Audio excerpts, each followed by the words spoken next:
yakatobayiwa nechekare haisi kutombomira. Kana muchinge maenda kuhondo usatangirwe kuridza kuti nemumwe asi iwewe tanga.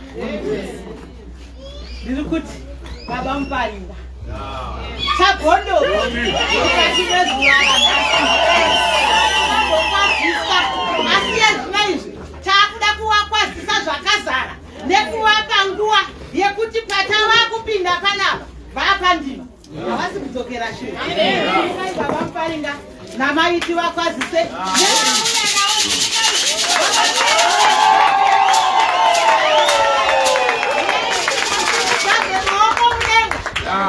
Sina vanhu vacho vavibrata urume namuriso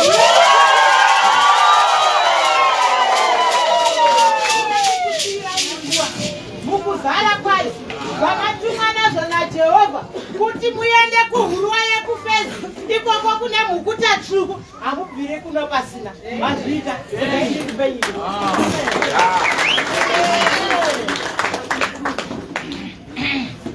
Tenda Mwari zvikuru mangwanani ano ngaindikwasikire kerekedzweni yaMwari muzita ramambo Jesu. Amen.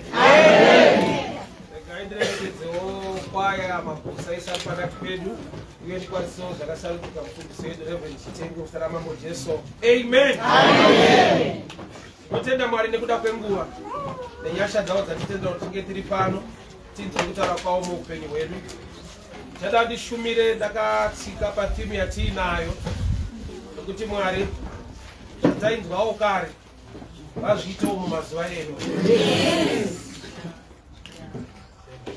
Timu yakanaka kwazvo yakatidena but handinonzwisisa ndechekuti Mwari uyu is the same yesterday today and forever. So haashanduke ndiye mumwe wazuro nhasi namangwana. So regai ndiverenge scripture ndoda ndiparidze panapa. Matthew chapter 14 from verse 24. But the ship was now in the midst of the sea, tossed with waves, for the wind was contrary. And in the fourth watch of the night, Jesus went out to them walking on the sea. And when the disciples saw him walking on the sea, they were troubled, saying, "It is a ghost." And they cried out for fear. But straightway Jesus spoke unto them, saying, "Be of good cheer, it is I. Do not be afraid." And Peter answered him and said, "Lord, if it is you, bid me to come unto thee on the water." And he said, "Come." When Peter was come down out of the ship and walked on the water to go to Jesus, but when he saw the boisterous wind, he was afraid, and he began to sink. He cried, saying, "Lord, save me." And immediately Jesus stretched forth his hand, caught him, and said unto him, "Art thou be of little faith? Why do you doubt?" And when they had come into the ship, the wind ceased. Baba tinokutendai mangwanani ano. Tamira kuti tinokutenda upenyu. Taurai muupenyu hwedu. Shoko renyu rititsura nekutidzidzisa uye nekutisimbisa. Muzita raJesu Kristu weNazareta. Amen. Nyanda verenga ine chekuita nemunana wakaitwa naKristu. Asi hauna kutanga nekugamuchirwa. Paaiuya achienda kune vadzidzi vake vari mubhoti, havana kufara.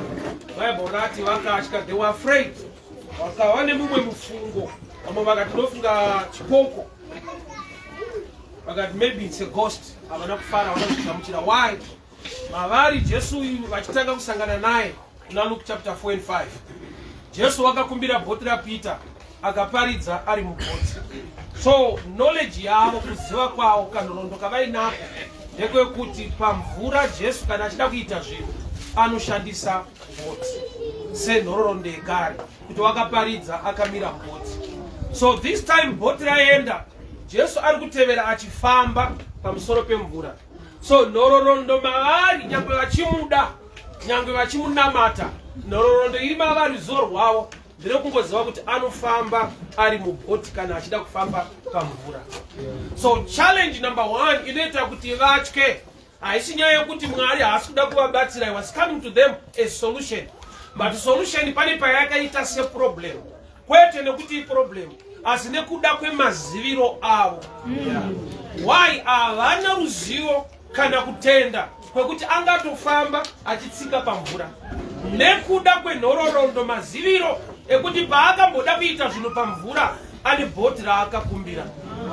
So imwe hindrance yekuti Mwari vaite sekunge havasi kuita zvinhu mumazuva edu inyaya yekuti tine zvatakanzwa mumazuva ekare zvatinogona kuti iyi ndiyo benchmark, ndo pavanogumira.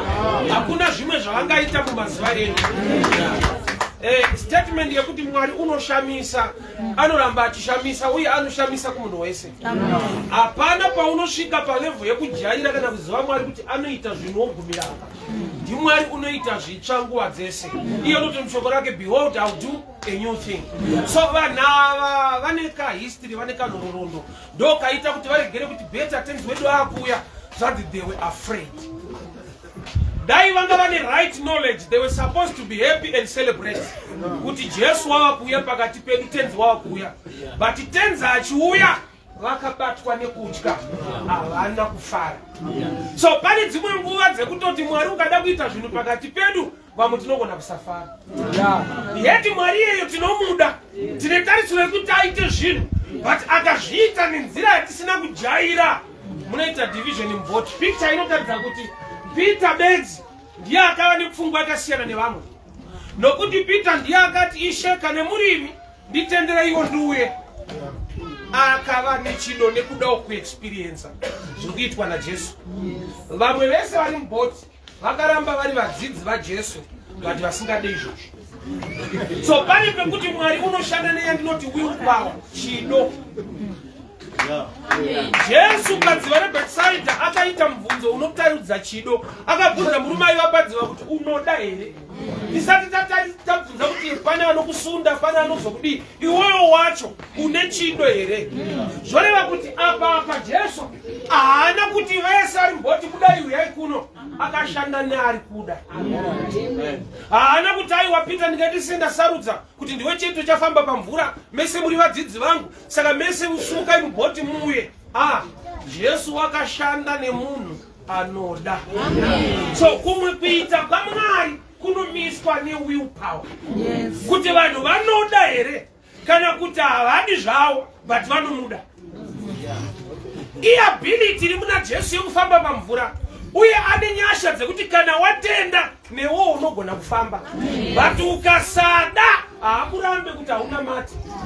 Akatofamba naPeter pamvura, akanojoina vari mubhoti vasingadi mamirako. Zvoreva kuti Jesu anofamba nevanoda minana uye anofamba nevasingade minana. So kushayikwa kwemamirako zvine zvishamiso haisi statement yatingati ava havana Mwari nokuti hakuna minana. Mwari uyu akafamba akaita miracle pamvura naPeter, akanojoina vasingade mamiracles, akanogara mubhoti navo. So kuminana kuna Mwari, kusina minana futi kuna Mwari. But kuna advantage ndekwevanhu vanotenda minana yaJehovha. Why? Nekuti nedzimwe nguva the boat can capsize. Boat rikanyura, wakatenda muna Jesu anofamba pamusoro pemvura, une another way to come out. But kana usina kuti watenda minana yacho, unonyura una Mwari anoita kuti usanyura. So number one challenge inhororondo history knowledge yavainayo. Munhu unofanirwa kukura pakuziva. Munhu unofanirwa kukura. Growth yemuKristu iri pa-knowledge, pa-information. Tine zvatakaudzwa kunzi hazviite mazuva iwayo zvaiudzirwa zera redu, asi zvinoita. Haina love examples. Amai vangu vaindigara vakandipa warning pandaita O-level ndichita form 4. Vanzi hatidi kamusikana panapa, hatidi mwana wanhu anomitiswa, hatidi kamuzukuru panhu, hatidi zvakati. Vachikandiconcentrate nechikoro. Kuchikoro kwabviwa ndaakushanda, ndo vakauya vakandiri vakademba. Wakati ndofa ile ndina mzukuru. Bati ndofa ita gade. Apa vakuti mwanangu ndofa ile. Zvoreva kuti chavaitsura mumazuva ekuchikoro inguva, not the person.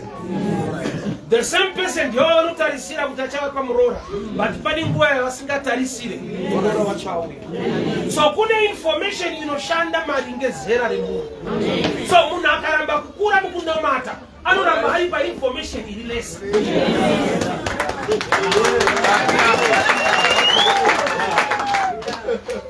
Mark chapter 4 from verse 8. Panotaurwa the parable of the sower. Mark 4 verse 8 inoti, mbeu yakanaka yakaiswa paivhu, imwe ikamera 100%, imwe 60, imwe 30. A good seed, a good soil. But my yields, they were in 3 categories, 3 phases. Yekutanga yakakura ikakohwa at 30, imwe ikakura at 60, imwe at 100. A good seed, a good soil. Zvazvinoreva ndezvizvi. Mwari wedu unoita zvinhu maringe the level of knowledge yemunhu akuda zvinhu. Taure chiniki. Bhaibheri rinoti Jesu kuGarirea wakaita minanda mishoma because of their unbelief. Kwete nekuti Jesu anga asingavafarire, kwete kuti Jesu anga asisina simba. Zvinongoreva kuti zvikonzero zviri kunzivisa zvikuru zvaMwari kusatenda kwevanhu vari kuda izvozvo. So kune nyasha zhinji dzaMwari dzinoshanda maringe the capacity, the level of knowledge, the level of belief and understanding iri kumunhu anoda kuitirwa. So ndiMwari unoita zvinhu zvaunonzwa zviyo uchiti ndiMwari iri anoita, but haaite pese pese, anoita paanotendwa nekugamuchira. Saka Jesu une testimony yekuita zvishoma iye ari muzhinji, chikonzero vanhu vaida kuitirwa kwete iye. So Mwari wedu uyu unoita zvikuru, but dzimwe nguva unoita zvidiki maringe kutendwa nekugamuchirwa kwaari kuita. So panotangira nyaya pakukura kwemunhu pakuziva Mwari uye nekutenda simba rake. Tine vakamuziva Mwari zvekuti vanokuziva kuti ndikafa ndichaenda kudenga, ndo level yainayo. Zvimwe zvese zvaupenyu izvi vanongoti makasa ameno iko, but andinoziva ndikafa ndinoenda kushiwa kudenga. Ruzivo rwauinarwo but rushoma.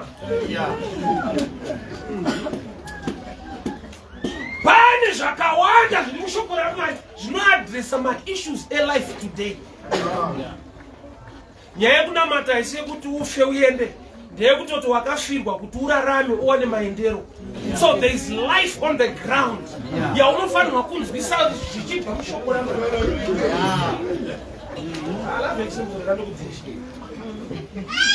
Mubhaibheri kune vanhu vakauya kuna Jesu vainomubvunza kuti mukadzi uyu akafirwa nevarume vanokwana kuita 7, kwaiva netsika yenhaka kwaIsraeri. So kana tava kudenga anonoroorwa naye. Jesu ndokubva apa anza yekuti kuroorwe munhu. Zvova zvatomureva kuti panyika pano ukasarora kana kuroorwa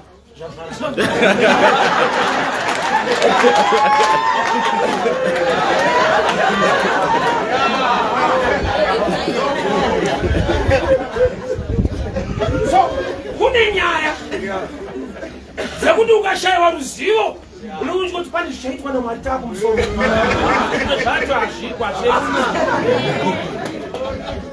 pakudiwa knowledge ruzivo. So Jesu ari kuenda kuvadzidzi vake semhinduro, sesolution, but vanomutaura sekunge idambudziko, chipoko iproblem. Vane dambudziko rekuti kune mhepo bhoti inoda kunyura, wobva waona futi chipoko pamusoro pemhepo irimo. So zvoreva kuti Jesu ari kutofanana nedambudziko ravainaro, but iye ari solution, arikuda kupedza dambudziko ravainaro, but vese havana kuzvigamuchira level yekuziva. I don't blame them much why Jesu paakavatora akataura izwi rekuti I will make you fishers of men. Kuti vari muprocess yemaking, they are growing. Hautange nekuziva, unokura mukuziva. Danger ndeyekuramba kuda kuziva. Danger ndeyekuramba wisdom, ndeyekuramba knowledge. Why? Hautange uchiziva, unokura mukuziva. Iva nepfungwa ino a teachable spirit, mweya wekuda kudzidza. Haungazive Mwari pazvese zvaanoita ukapedza. You learn and understand in levels. Kune mabofu matatu akabatiswa nzou. Nzou yakakura, rimwe bofu rakabata gumbo, rimwe rikabata the trunk, rimwe rikabata nzeve. Nzou ikabviswa zvanzi taurai kuti nzou yakaita sei. Munhu aitaura area yaabata. akabata gumbo akati rinenge duri, akabata trunk akati nzowini ngechipato, akabata nzeve akati aiwa rusero. Vese vari right zvavataura zviri panzou, vari wrong havasi kuda kubatanidza pfungwa yemumwe nemumwe. Chechi ine dambudziko rekuti vamwe vakawanirwa nyasha vari outside their church vanoti hasi Mwari mwararinga izvi kuno. Mwari wedu unogona kutaura nemunhu asingapinde nesu. Okay, John 4:24. Mukadzi weSamaria anoti kuna Jesu, takamirira Mesaya, ende Mesaya achauya. Achitaura naMesaya wacho akauya.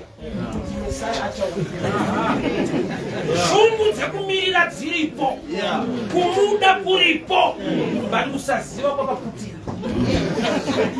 Ari kuudza Jesu wacho anova Mesaya, kuti Mesaya achauya. Takatomirira. Ndokukumbirwa mvura naMesaya ndokuramba. Akamirira Mesaya achiima Mesaya.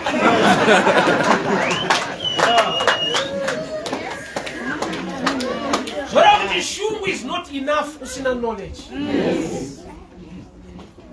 Kungonzwa kuda chete usina ruzivo kunoita kuti neimwe nguva upesane naMwari iwe uchida Mwari. Kurovererwa kwaJesu kwakaitwa nevanhu vaida Mwari vasingazive Mwari. Nokuti when God became men started to fight God.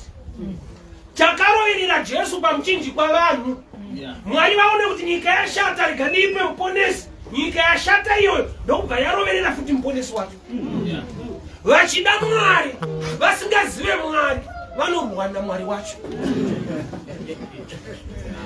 So zvakaitwa naMwari mazuva ekare achiri kuzviita mazuva edu, but zvichida tiri kurarama munguva yekuti tine vanhu vakaita abuse maoffices.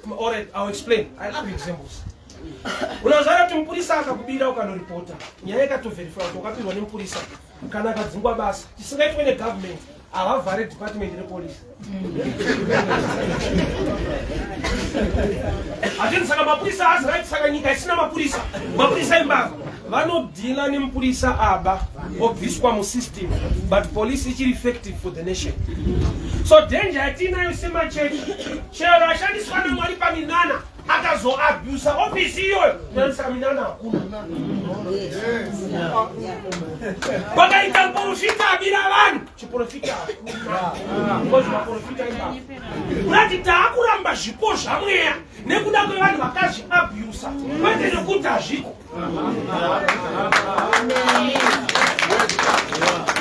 Unoziva munhu kujeri kune munhu akabaya munhu nebanga ini kumba nemapanga 5 chinoita ndiregere kusungwa ndinoziva kuti anoshandei asi kubaya vanhu ndekucheka nyaka.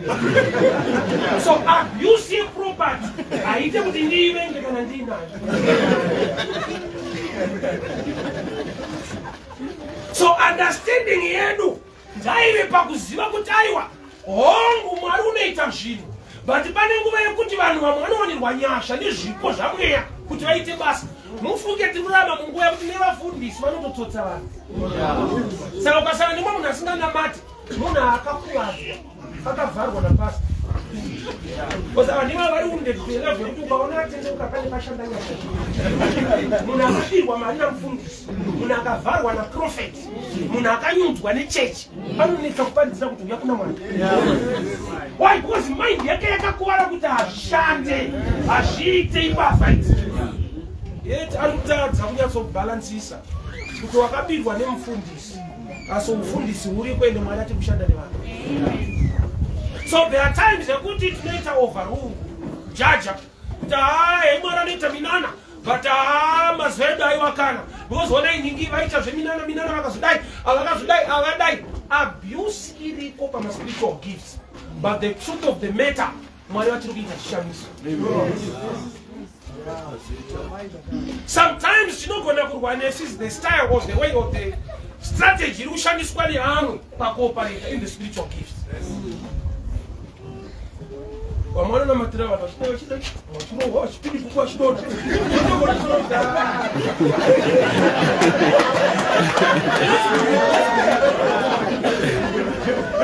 deliverance ministries through Jonah. So the challenge now, deliver one, but men and mind, and how you make a choice, they will develop a style to do things. Kushumira tunoparidza Jesu mumwe chete, but hatiparidze zvakafanana. Tinoparidza mumwe chete nenzira dzakasiyana. That's style. Gospel harichinje ndi Jesu. Urererwa pamuchinjikwa ufane kumuka kuti munhu aponeswe. The way to present the message is human style. So pamwe pacho we are offended in this style. Toita overrule zvinoitwa naMwari. Maitirwa zvaitwa nemunhu ataafarire. And amwacho anoabhusa vanhu. But kuti tichigona kubalansisa kuti aiwa mweya mutsvene unoita zvinhu unodhilivha vanhu. But kuti munhu azonzwa tikugezese kuchechi haiiti. So chakaipa apa kugezeswa kwemunhu muchechi. But kudhilivhwa kwevanhu kuriko mweya mutsvene unozviita. Saka nekuda kwekuti kuna azviita nenzira isina kunaka. Tinopedzera tavenga mweya mutsvene anozviita. Tichitadza kuvenga munhu azviita aine pfungwa dzisiridzo, but aine mweya waMwari. Sometimes a wrong formula in my results. Moses pameri pawakanzi naMwari taura nedombo, vanhu vanwe mvura. Kumashure uku akarova dombo, mvura ikabuda. Second time Mwari havana kuti rova, vakati taura nedombo, speak to the rock. Moses by experience ndozakaya kurova ndokunoshanda. Akarova mvura futi ndokubva yabuda. Chaita apa aburitsa good result, vanhu vane nyota vakanwa. But the formula is wrong. Mwari vakatota uchapindi nokuti hauna kunditeerera. Kuti Moses pameripa akawana breakdown, but church ikawana breakthrough. Vanhu zvavo zvakaita zvaprofeti ndo zvakaramba. Why? Nokuti haana kuteerera Mwari zvavataura. But Mwari nekuda kwenyasha netsitsi dzavo havaregere vanhu vachifane nyota nokuti pastor hateereri. There are times that when God will do things, but ane tsitsi nemi. Pane pekuti ndinotaura message kuti ndinobvera ndaikokaina Mwari vataura izvi. Mwari vakada kutaura kuupenyu hwenyu. As a mouthpiece, vanondishandisa. Haisi hauzokonkluda saka uyu ari pamberi uyu akarurama kwazvo. Sometimes Mwari akaona kuti Israel ine nyota. Moses kana akasateerera, Mwari une tsitsi nevanhu. Vanhu vanonwa mvura, but Moses anosara akabata shaya kuti akomana akani. Vanhu vachiti maita mufundisi, you are very powerful, deeper.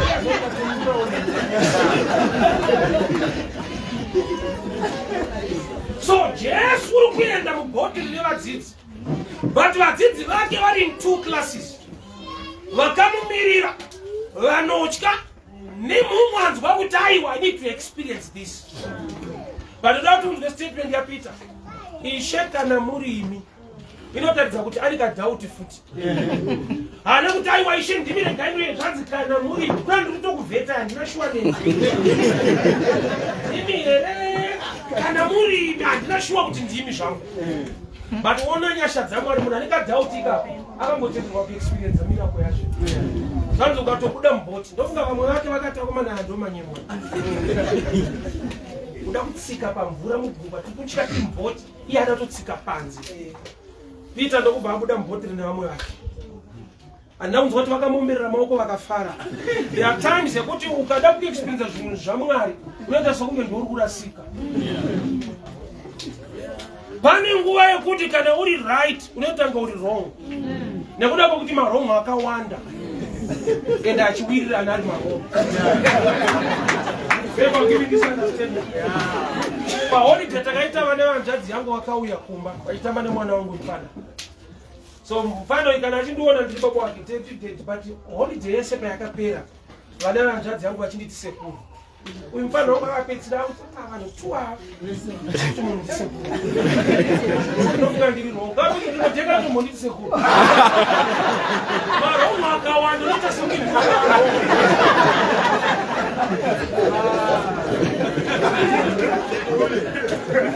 akukomba vamwe vake vakamukomberedza. So there are times yekuti kuita experience munane nekumwe kuita paMwari unoita sekunge wakupanduka. kubuda mune zvakajairwa nevamwe. Color TV haina kupandukira black and white.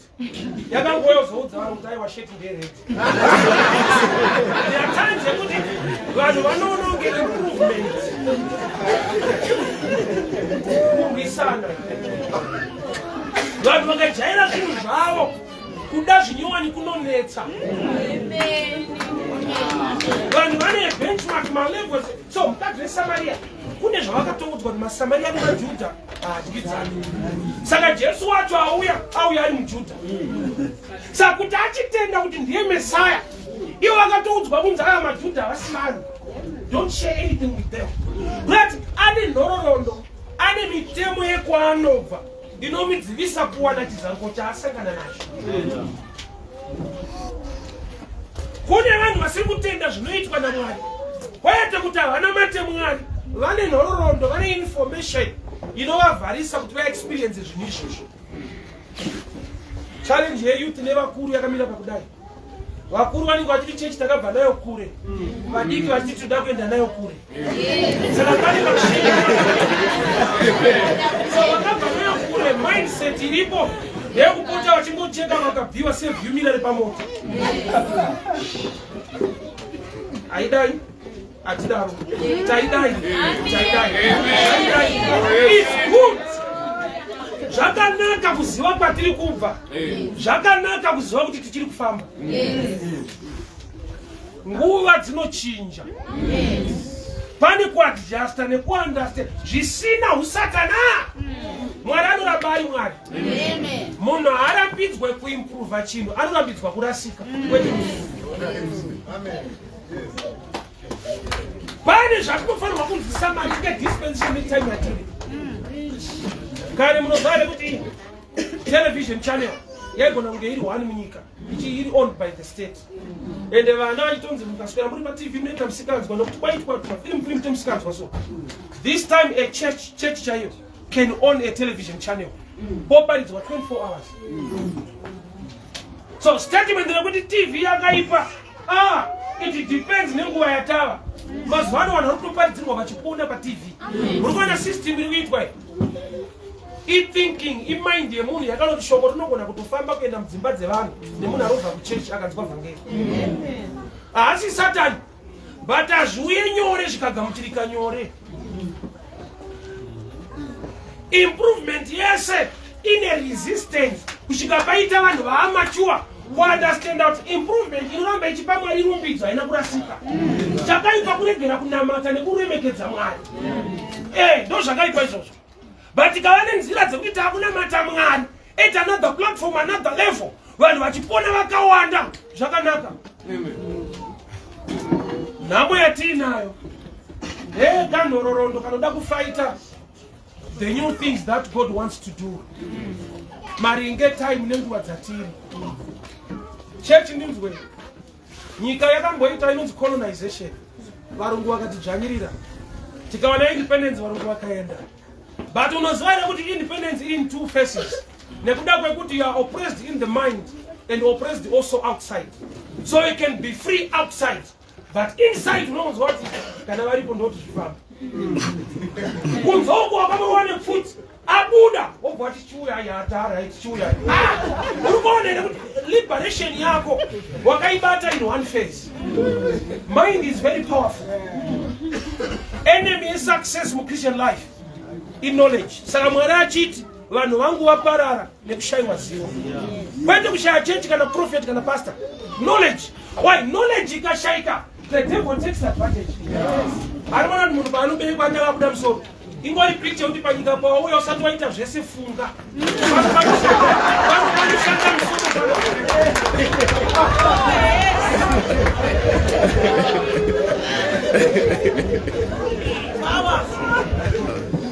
You know, Bible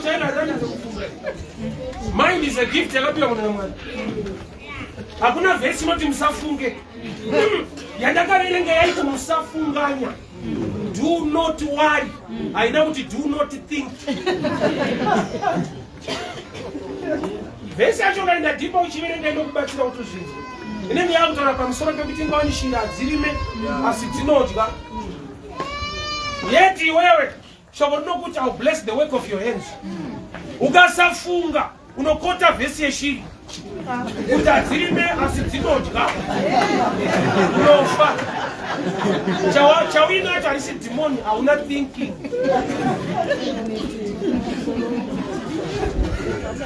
Chechi ndinzwe Mwari mabasa ake achiri kutoita, but haite paasiri kugamuchirwa. Imi munoziva kuti magetsi hapisi kana kutonhora, but gadget yaunoconnecta at the end ndio inokupa result yacho. Kana paine fridge panototonhora, pandoita maizi pakaiswa hita tinotodikitira, but hazvina kuti magetsi ndo zvaari, anochinjwa nepaasvikira. Ndozvakaita simba raMwari. Mwari anoita zvikuru kune vamwe, kwatiri anogonoita zvidiki. Sautoda paanotuma minana yaanoita muIjipti yese, ane nguva yekuti ari Mwari ane ngoro dzemoto nemabhiza. Pane paanotuma matatya. Matatya aJehovha chaiwo, matatya chaiwo. Kutopinda pamisheni yedenga matatya achingosvetuka se. Ndiye Mwari wakasika nzombe, ndiye akasika mosquito. Anoita zvombe, anoita zvidiki. Level yekutenda nekumugamuchira inodenda kuita kwake kwakakura. Daniel 11:32. Vanoziva Mwari wavo vachava nesimba, vachaita mabasa makuru. Those who know, besides kuchema, knowledge. Kana tikachema Mwari zviratidze, havagoni kuzviratidza through tears, vanozviratidza through kutenda, kuti unotenda kuti vanoita. Jesu aita akaporesa munhu, anga asingazvirovendi munhu kudai kuti wazviona ndiri John ndakabva kudenga ndine power. Aiti kutenda kwako, kutenda kwako. Kuda kuti munhu has a role to play kuti asangane nekushamisa kwaMwari. Mwari unoita maringe kutenda kwako. Zvausingatende hamanikidze. 2 Kings chapter 4. Kune mukadzi akafirwa nemurume akasirwa chikwereti. Mukadzi iye kuti apedze dambudziko akaenda kwaishanda murume wake, chikwereti chikapera. Kurati murume aishanda kunopedza zvikwereti akasiya mukadzi aine zvikwereti. Kupi murume uyu aiva muprofita pasi paElisha. Mukadzi paakaingwa nemunhu ari kuda mari dzake, akaenda futi kuna same Elisha. Kurati murume aifamba nemunhu waMwari ane nyasha dzekupedza dambudziko, but akafaina. Adzimai ndokubva vaziva kuti dhara wangu akasingataure mukushereka ndiende futiko. Akadzoka. Munozati Mwari uyu anoitira vanhu zvinhu, but munogona kusvika mukufa asina kuitira chinhu. Mwari anotida zvakafanana. Mumwe ndokubva kuti saka seupenyu hwedu hwakasiyana. I've got an answer. Anotida zvakafanana, asi hatimude zvakafanana. Pamwe kuya kuchechi kumanikidzirwa, pamwe kuya kuchechi kudhoye kumaraini, pamwe kuya kuchechi kutera wadzimai kutera hanga. Zvinosiyana zvinonzwa kuchechi. Indiri mukomana ndaiterawo musikana, kwete Kristu, musikana chaiye. Ichitopindwa chechi. Zvikonzero zvichisiyana hazvo. Pamwe muchimanikidzirwa mudhara wangu ndinaito sando karopa kuchechi, haudye sadza. Ndakaipindira sadza.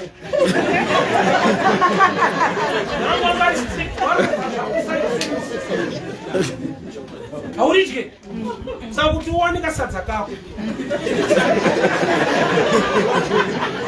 So zvikonzero zvinotaipa.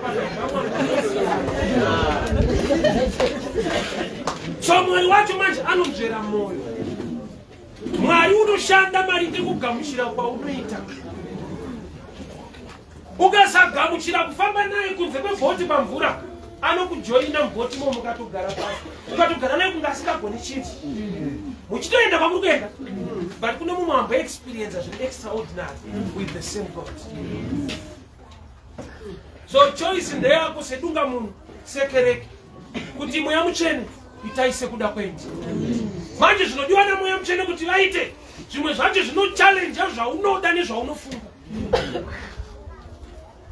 Kune masystems atakaronga sevanhu ekuti Mwari akada kuabreka kuti atiitire zvinhu tinozwa sekunge haasiri.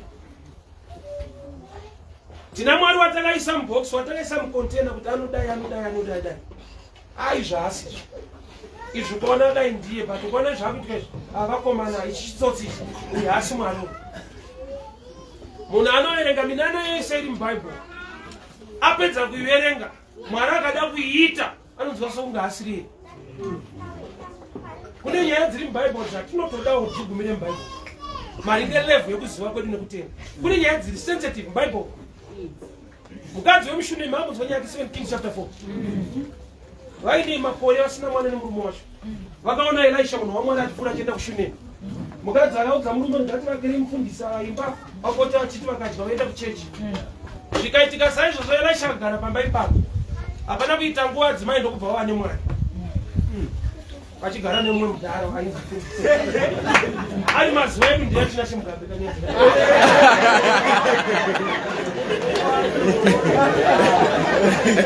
Kana nomumwe mudhara 2 years makone mwana. Ndamudetspendi muri mesi basi. Endara adzimai vakakupa idea iyo.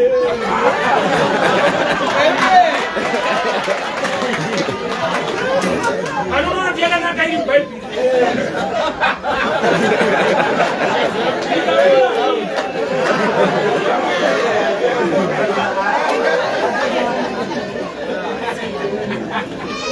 Zvareva kuti ishoko ratinotenda. But there are things we need to grow kuti tigone kuzvirarama. It's not easy. Hazvina kupfa, hazvina kuchipa sekudaro. Une vanhu vanogona kukupa advice kuti wakakwana here. Adzimai kwati mugare nomumwe mudhara wekupi. You cannot share with others. But ndimwari unoita zvinhu nenzira dzakasiyana. Abrahamu waitoziva kuti mwari wakatipa mwana Isaac. Asi mwari paati ndana Isaac kugomo. Adzimai vangu havauti wechokwadi. Vakangonzi tiri kuenda nemwana after 3 days tiri kudzoka. Abrahamu anokuda pachena kuti mwari vati ndiende mwana kugomo ndicheke. Ndopa aiudzwa 9 months neleba aitsanangurirwa musoro. Varume munongotora chinamato padenga mada kuita sei. But akaziva level yemumwari so mukunamata chandakadzikisa hatifanani. We're at different levels. So wisdom ndo inozodiwa now. Kuadresa vanhu vane kuziva kwakasiyana vanoda uchenjeri hwakanyanya.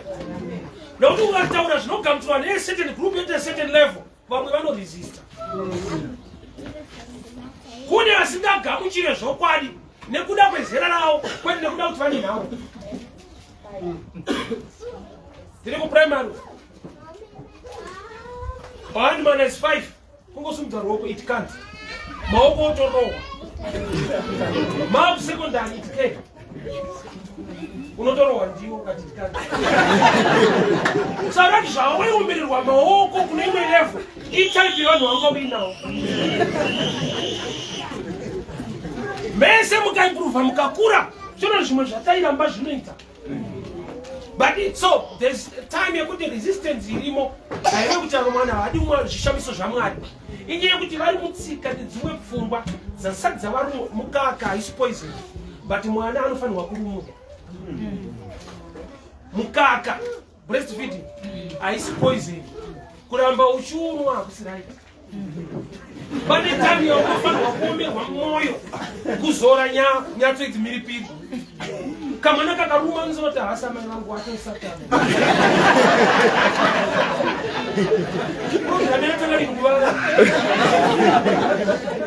Why? Because zera rine mwana haagone kutaurika naye kuti mwanangu kabeef kari naye. Chaakajaira maliquids. So kugara naye pasi mutsanangurira so kuti mune gangu haanzwi. Sanoda zvinenge zvakaoma so anozoona akura kuti vakandirumura vakagona. But mazuva ekurumurwa yaiva noise. So pese panoda kuitwa zvinhu naMwari noise aishaika.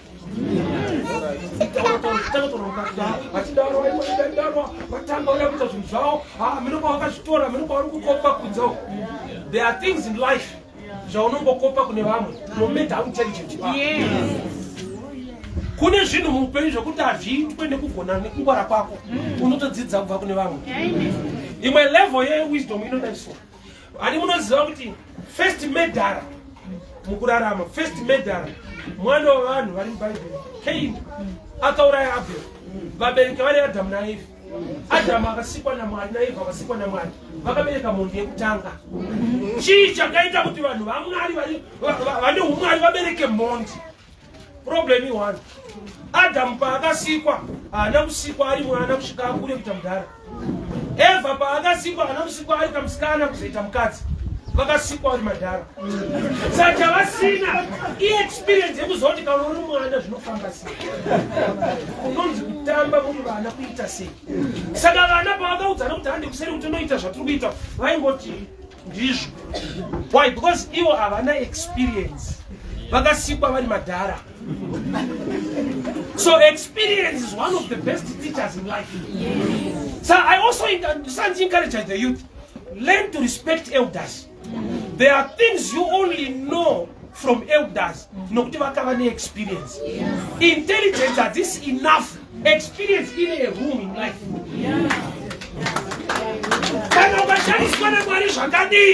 Respect elders. Sambe wakadani wana mwari Sunday school alimo agarara paside pepereka. Ai manya kuna elasi kudanwa. Elasi kudanwa ndiye akaudza Samira kudanwa kuti ndiye mwari. Brati mwari wale unotara ni ovasaziva kuti ndiyo. Shimawano kunza munhu asiri kutaurwa naye. Why nokuti aimbotaurwa naye. Your mind must be open. Kugamuchira zvinoda kuitwa naMwari, rega kuva resistance. Ita muponesi zvaunoda. Akatanga kuita zvaunoda zvimwe zvacho hauzvide. Yakananga iso mufunge. Zvani muponesi akada kupedza nhamo yako. Anongoisa basket up. Oti yaubvise iwe ndoshoma yasaka. Muponesi akuita zvaanoda. Akutorera vanhu mari. Uye ungoti hasi muponesi mukunda.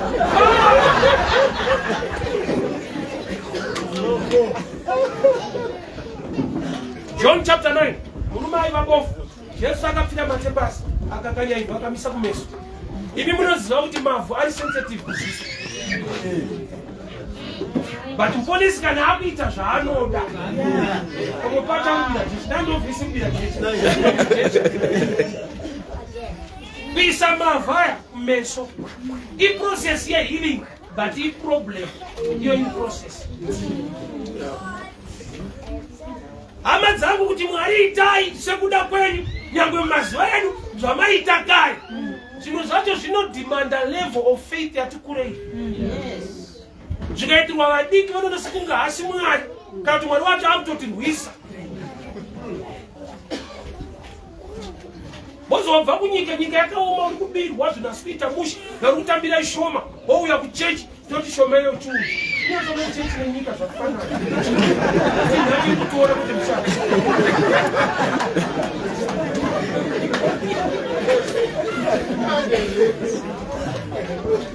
So mind must be open kuziva kuti zvinodiwa namuponesi ndezvipi. Ukunge Mwari zvaanoda kukuitira zvakakunakira. But zvinotozotora kuziva. Oza kune zvinhu zvatinotenda vabereki vedu nhasi. Zvavaitiitira, zvaitibhohwa, zvatakutoona kuti dai vasina kudaro, ndisina kusvika kwandakasvika. Ndiri kuchikoro ndaivenga ticha airova steri. Uzakana uri dofu unogara uchirova. Saka zvatakaita handina kuimprova kuverenga. Ndakatsvaga zvimashoti zvejini ndaipfeka 3 times. Ndakarunga defense kwete improvement. Saka waitopedza kuro wapinda muklasi kuti havandigoni. But wafuira nhamo inokugona. Ende nhamo ina basa nemashoti ejini kuti mangani. Inokurova uye kana 8. Saka unokusvika pakudenga tichairova angani. Aida kuti ramangwana rinake. Asingarove ari wrong. Ari kuti handikurove future ichakurova. Future iroyo uri 1. Pawakaramba kurohwa uri 1 kuchikoro. Muupenyu murohwa iwe wadzimai vako nevana vako munorohwa mese. Ngodai vana vaibvunza vaigona kubvunza mudhara hamusiri mukutirovesa.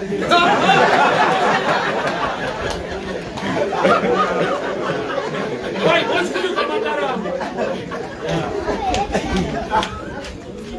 So Mwari wedu ndi Mwari unoita zvinhu. But unoshanda maringe the willpower and the level of knowledge iri mumunhu. Ani zvaanoda kutiitira. But zvimwe zvacho zvinorwa nenhororondo semukadzi weSamaria. Mesaya ndomuda. But ndoramba ndakamirira nokuti kwedu kune tsika yekuti isu nemaJudha hatidyidzani. Hama dzangu chinonzi the body of Christ. Vanhu vakatengwa neropa raJesu. Blood makes family. Denomination imwe subject yekuti munhu ave nekwaanopinda but ngaave akapindwa. So zvinoita kupinda chechi usina kupindwa iwewe. Unoziva kuti Mwari apinde chechi? Rega ndikubatsire. Unoti kuti miviri yedu itemberi yaJehovha. Mwari anopinda isusu. Isusu topinda dzedu.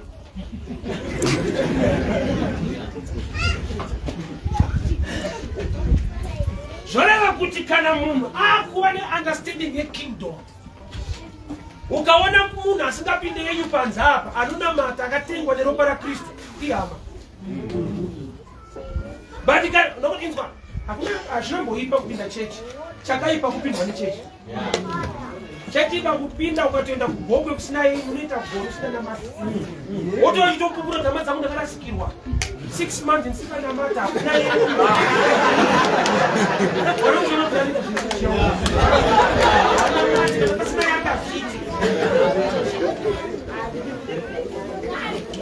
It's time to grow. Why? Nokuti kune chinhu chinogona kuitwa naMwari panze. Chaanoda kuti tikadzidza tikati appreciate aite pakati pedu. Mwana watoramo kuita anoitwa nechechi yakati. When you are led by the Spirit of God, kana panze apa pane mumwe futi ane mweya waMwari munofanana. Pane nguva yekuti zviri kuitwa naMwari panze apa vanhu vanogona kufunga pamba takaenda kunokopa. Mweya waMwari hausi mweya wenyonganiso. Vana vaMwari vanoita zvinhu zvinoitwa naMwari wavo nababa wavo. Vanofanana, we are family. So imwe danger yataita ndeyekuti nyangwe Mwari chinoti aite minana, nyangwe akada kushanda nemumwe wedu pakati pedu, tinogona kuona sekunge akukopa zvinoitwa kumwe. Mwari anoporesa kune imwe chechi, anogona kuporesa kuti muno. But inyaya yekuti tinoda kuti aiwa kune kwamazvitora, hatione denga, tinoona kusite kuti hakune kwamaona. Chechi ndinzwe, ukachinja bhawa usina mari haudhakwe. The best thing to do kunamata Mwari mumwe muzvokwadi uri muno.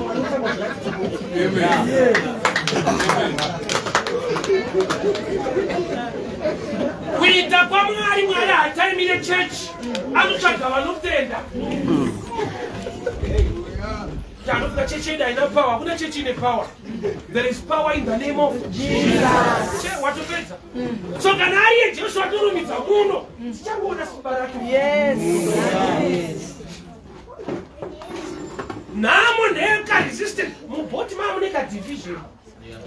Akana kuoneka hapo but nokasensa kuti Peter achingoti gumbo panze ta. Anonzi varume tinoona mata edu but mamanyemo anozunyana. Kubvari nchito zvaunoda kuita.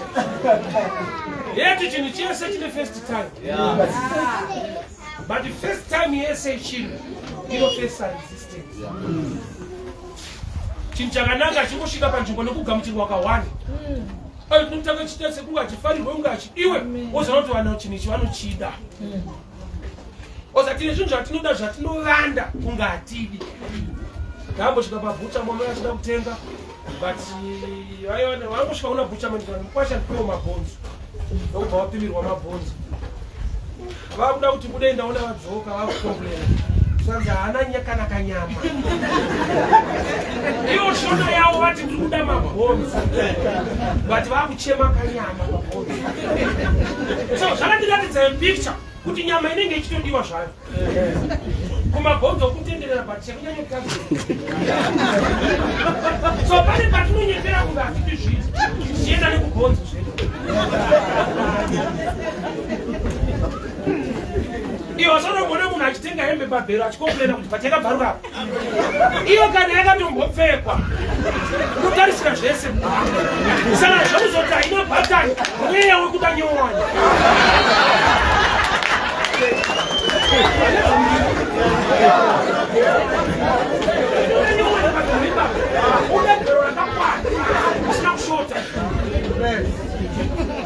Zvona kuti ndo zviri mumunhu, munhu anoda zvakanaka.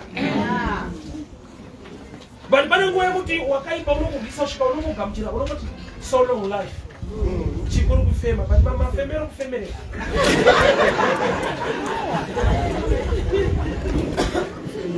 Hakuna asikade chakanaka ufunge.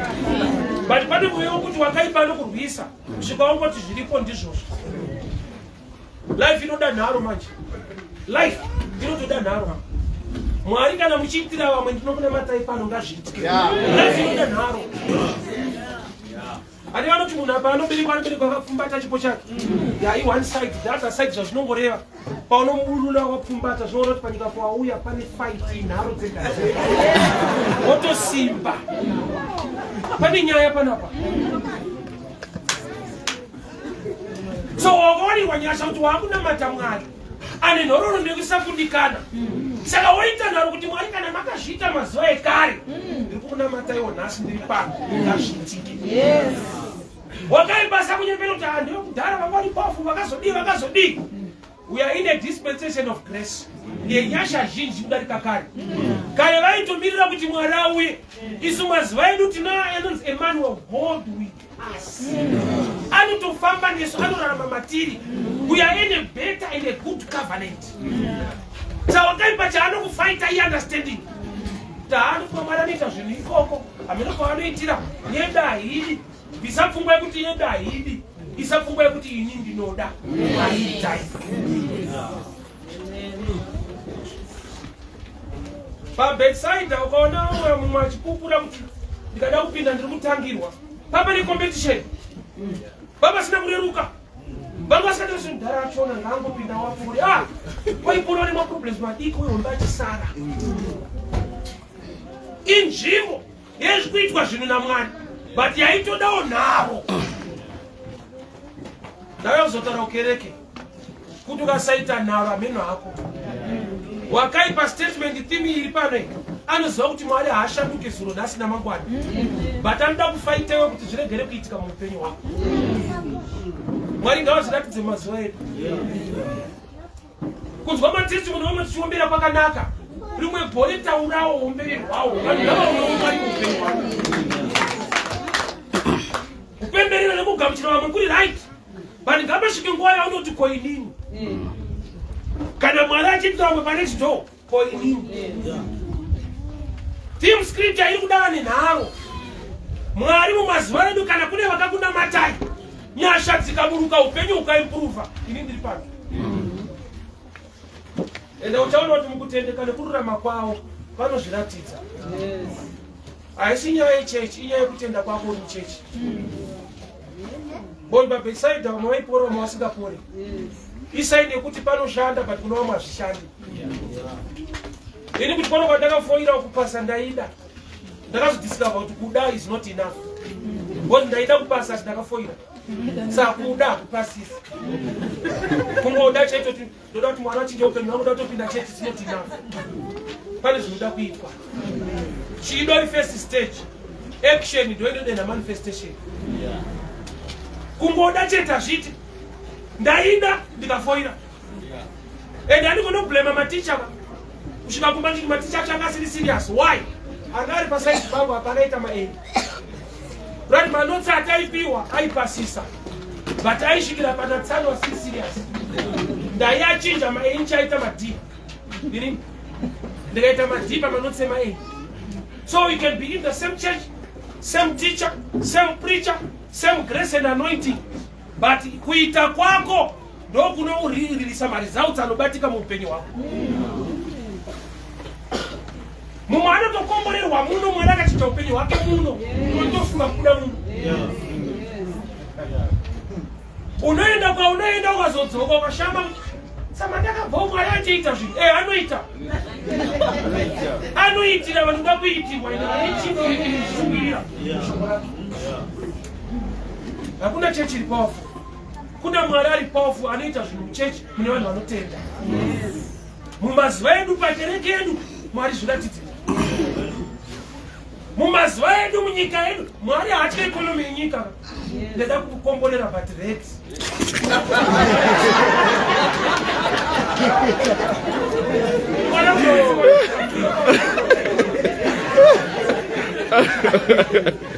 God is more than any economy of the world. Muna mate uone. Airopafadza vanhu vaigara murenje mugwenga vachidya nyama mugwenga kusina bhucha. Iyo bhucha itoripo pasera. Aipa vanhu nyama mugwenga. So ane nhoroondo yekuita zvishamiso yaanogona kuita futi nhasi. Usabviswe kutenda nemamiriro ezvinhu. Cheka mamiriro ako muna Mwari anogona kuchinja zvinhu. Munguva ino vanhu vari kutokomborerwa ufundi. Anozati muupenyu pano unoti zvinhu zvakaoma unenge uchinyepa.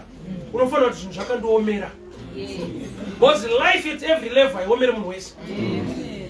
It's unfortunate kuti ichokwadi chinotirwadzei. Proof ukaenda mubhucha unosvika muine mazondo isaini yekuti mombe yacho yanga iripo. Kwete last year this week kune vakatakura miri wese kwakupatsoka. Ukamboona paine nzondo rahuku yacho yanga iripo. Kwete last year mukore uno ndo zvazviri mulife. Ukati wakomana wacho hasi kuroora ukatendera nezuro kuona mota dzine zvimabharumzo kwaitono kuchata munhu mukore uno. Saka ukati zvakaoma uri kunyepa itu ndakaomera. Why? Because ukadaro zvinokudenha improvement. Hazvina kuomera munhu wese. Paunochema dai zvaita mushe Omar unoti Mwari rabai makatsika ipapo pakanaka cheshe. Life is stubborn zvekudaro ufunge. Nyaya ndeyekunamata Mwari. Woti Mwari mumhuri yangu zviratidze. Nhoroondo ndeyese yatanzwa mushoko. You can do it. Anozviita Mwari uyu. Ndokubakwara kwari. But let me just give you my testimony garangu pasi. One day somebody called me. I'm a street preacher. That man knows. I met him in the bank. I saw you preaching. No. And I want to give you a stand to borrow your coin. Just like that. I've been a church people. He's a 70-day Adventist. I don't do that. Church said that. My church, but when I want to go and sell to the guy, so the 3 must stand to call you. I want you to get one. Just like that. Mukoyo kuti retu garizwa kwariri. Unozonzi waibata waiunganidza washanda nesimba wazotenga stand pane nyaya. But he's still doing it. Mwari chete kwete kuti kungwara nekurongeka nekubida many preachers in this country. But there is favor. Inogona kukuwana mukore wakaoma kudai. Kuti ndozoya pano nhasi invitation takatosangana kubenki nemuruwa. Just raise your hands. Mozi ere. Takasangana kubenki ikoko. Watainoita mapapers. Mazuva akaoma kudai. Mwari anogona kuzviratidza. Inambira ndamborota ndichandoenda kusaido. Ndokunogara vamwe ikoko.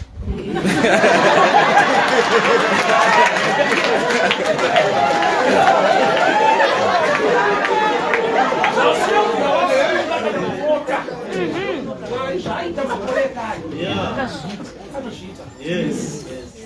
Yeah, akabvisa vanhu kuIjipti akanova lendi kuKenani. Une lendi Mwari anogona kukupa kuti. Ndazviexperience handizvidhauti. Zvichibva pakuita sei? Pakungomutenda kuti anozvikona. Handina kwandakazvitsvaka. Kandakatotsvagwawo. Pandakafundira ndakatotyawo Diana Rundfagre. Wese paakazora maofisi ake ndikati nogona kungochekerezvo. But it was a blessing looking for me. So ndakuzokusimbisa kuti mukore uno usamuvhe ndizvikuita hazvina basa izvo. Mukore uno Mwari uchiri kuita zvishamiso. 2014 ndichibatiza pana Festa. Ndaigara mukwanza namutupa randakwanza. Tandaenda netsoka kuseni na 9. Kuti tinobata 1 o'clock lunch hour kana Festa. I thought just after my train, baba ndo my train. Even go was on my train. But I found netsoka. One day after preaching ndimuru makanzanzi. What is mufamba say? Kutoka tinozogera netsoka straight. Ndiyenda pakopa kabana. Kutoka kombi no dai. Tanzai wa madi ndo kutengera nota mende. Just like that. Ndikafuta mnarusika both mota inoda kuromba. Kutomunikaiwa. Chirega kuenda kurengi. Hadi pakase uri pasi kutengera mota wetu. Badatongofamba kuenda ipapo. Ita mfensi kwa sababu za mradi.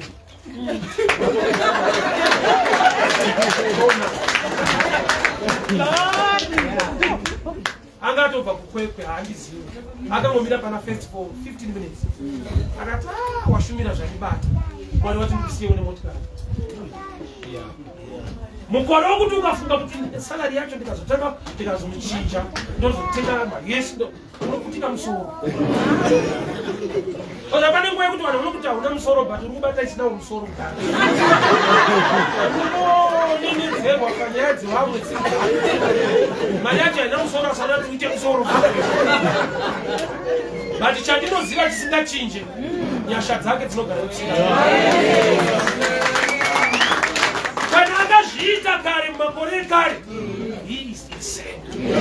Usaona moyo ramba uri pamabvi ramba uchimunamata. Chandinoziva unozviratidza. Mwari vakuitire nyasha. Mwari vakuitire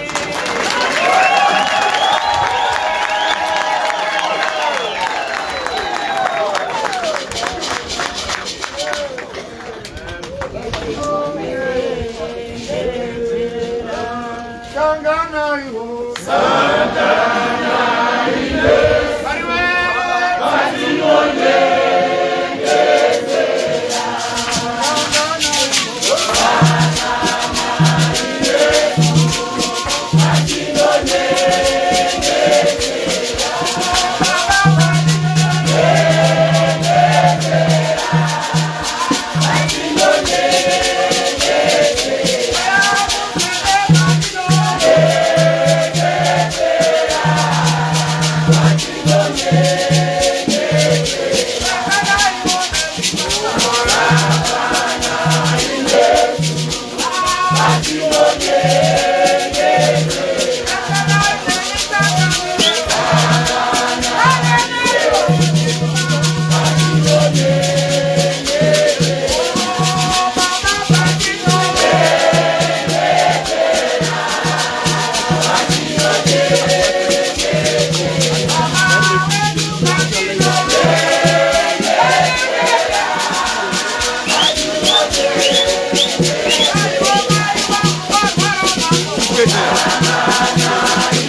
wa Mwari. Vaiti ndekutaura kunesu. Dzimweni dzenguva imo muno mugurwa muno. Kuchitobuda muno makutozwa mai. Uyai munopinda mota yakamira. Vakaona ndaitiwa zvakanaka. Ndikati dzimweni dzenguva vokuma vakugorodhe. Ndakuzopinda kuenda kugorodhe. Vakutoona buya kabikiji ndivava herawo. Kusangana rakae munyatsoona zviri korekti kana kuti. Vakutoona buya kabikiji vari kubuda kugorodhe. Asi kugara mupesi. Ngonzwa kutaura kwaMwari kuti Mwari vari kuti kudii neupenyu hwako. Kana vachinge vataura mauri ita zvarehwa naMwari. Maita iri shoko rakapfuma. Handiri kushamisirwa kana kutakudza asi kuti riise muhendesai rigare imomo. Munguva ino regai ndikumbire kwaya ichimba tichiisa zvipo zvedu zvezuva ranhasi kungotenda kuti Mwari mazviita kuti ndiuye konzwa shoko iroro ndiMwari wakupenyu. Hauna kuuya nekungwara kwako kana kusimwa kwako.